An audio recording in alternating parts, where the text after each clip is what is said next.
see this parking lot, what comes to mind for you?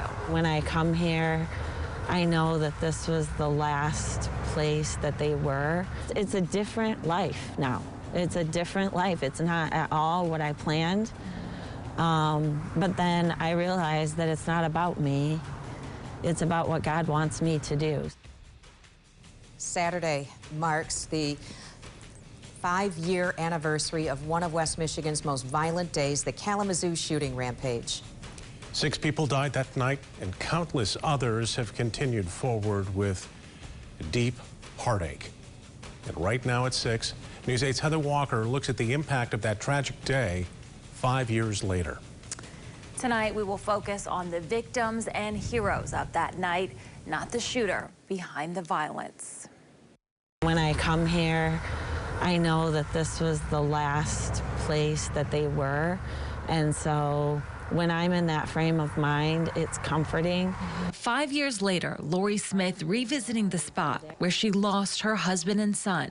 Richard and Tyler were truck shopping at the Kia dealership when they were ambushed. I would just come here and kneel down on the pavement and be playing a song that reminded me of them, and I would just cry. And Rich and Tyler were the first killed that night, but the shooting started 8 miles away at the Meadows townhouse in Richland Township, where a mother named Tiana Crothers shielded her child along with others who were outside playing when the shooter pulled up and opened fire.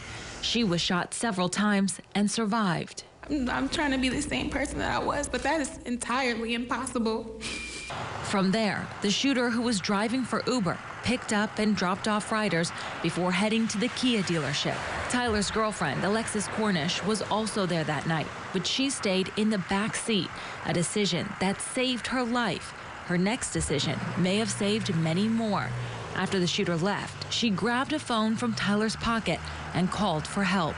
But before police could stop him, the most violent moments unfolded in the parking lot of the Cracker Barrel. 4 women were killed: Mary Lou, her sister-in-law Mary Jo Nye, Judy Brown, and Barbara Hawthorne. 14-year-old Abby Koff was shot in the head, but miraculously survived after Grandma Barb pushed her down to protect her from the barrage of bullets.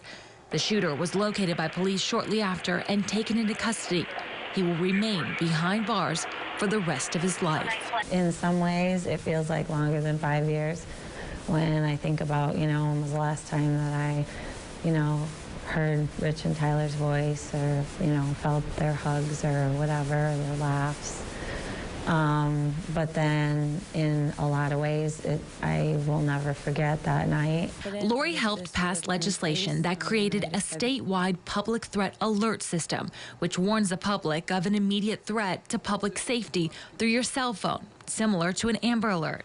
I still get goosebumps thinking maybe that would have, notified Tyler on his phone. It could have alerted them, and then maybe they would have left. The Cracker Barrel now shut down. The Meadows Townhomes changed its name, and Forever Strong was formed. The charity is moving forward with plans to create memorial soccer fields to honor the victims of the shooting and provide a space for the community to gather. The survivors now have a private Facebook group where they share good days and bad days. I see Tiana and the work that she's been doing, and she's just an inspiration. And the fact that Abby's gone forward, and with schooling and just brilliant recovery. I know they both still struggle, right? I don't know intimately what their struggles are, but just the fact that they have just had so much strength and hope and will to go forward is just so inspiring and so heroic. And then Alexis too, she is just a joy and has been since the very beginning, just a light, just knowing that that's the way Tyler would want her to be. Tiana started a program called Shiro with a Message. She travels to speak about her survival story and recovery, hoping to encourage others to overcome obstacles. Abby, who was first believed to have died that night, is now 19 years old. Her family has moved out of the area since that fateful night.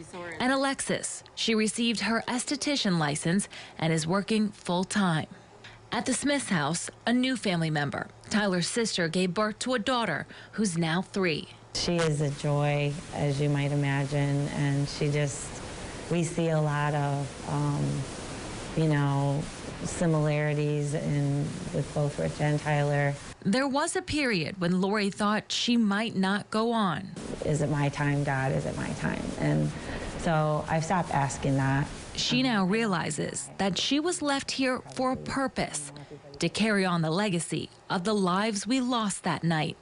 Although they were chosen at random, they all have kindness in common. And be kind, because that's what every single person that we lost that night, they were all kind, giving individuals. And so if we can just carry that forward, what can you do to be kind to someone else? Lori tells me that she will spend the anniversary on Saturday with friends and family at a private gathering. The Forever Strong Memorial Foundation is holding a prayer session for anyone experiencing loss or pain. We have those details up right now at woodtv.com. Yeah, what a great message of kindness Absolutely. she was talking about. Yeah. Well told, Heather. Thank you.